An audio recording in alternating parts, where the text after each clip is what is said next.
those of you who don't know what glossophobia is, it is the fear of public speaking. Yes, I see the irony in the fact that I'm up here talking about the fear of public speaking.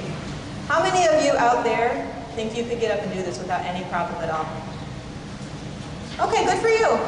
How many of you, on the other hand, are thinking, there's no way you can pay me enough money to get up and do what you're doing right now? Yeah, okay, so I was in your group up until a few years ago. And I wasn't alone, okay? The fear of public speaking is one of the #1 fears in the country.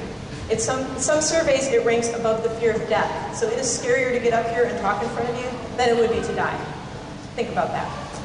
Some of the other common fears that show up, heights, spiders, drowning, things that are actually physically harmful to you, dogs in mailboxes. Actually, that's supposed to represent claustrophobia, and no, that's not my dog.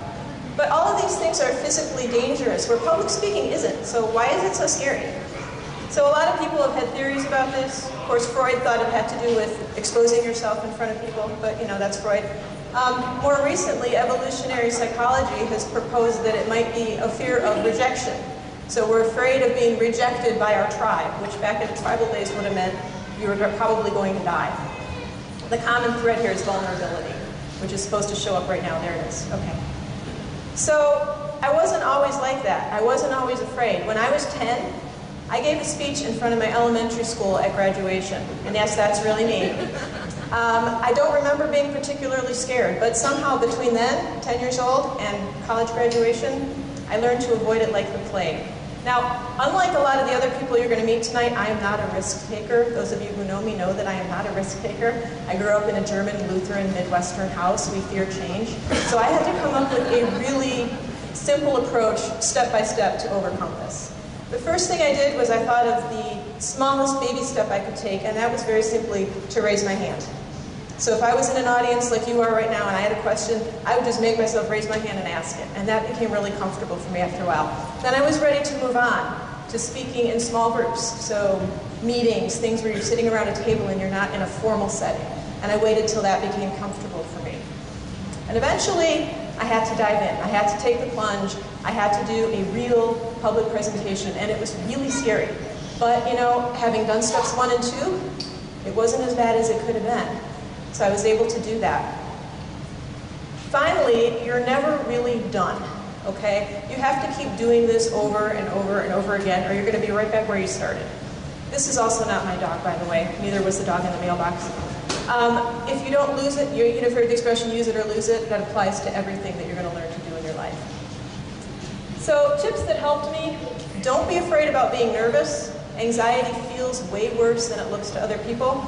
Practicing in front of a non-judgmental audience is good. Children, perhaps, or my dog. This really is my dog. He heard the speech many times. Don't picture the audience in their underwear. I mean, I know it worked for Jan on the Brady Bunch, but really, it's not a good idea. It's not helpful. Instead, you actually want to engage with the audience. You want to make them part of your presentation. You want to feel like it's a conversation. And 3 other things about your audience. 1, most of them aren't listening to you anyway. 2, the ones that are listening to you, they actually want you to do well. And 3, they're much more interested in what you're saying than in your presentation style. Okay? So, what's my point? Why do you care about this? My point is we all have our comfort zones, okay? We all have, I personally like to stay in my comfort zone. A lot of people do.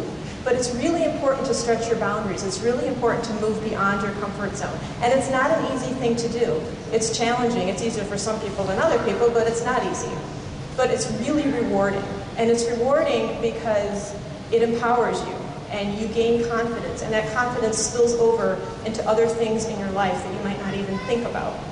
So my challenge to you tonight is to think of 1 thing about yourself you want to change, okay? Something you want to change, not something somebody else wants you to change about yourself. Something you want to change. And what's the tiniest step you can take to start down that path?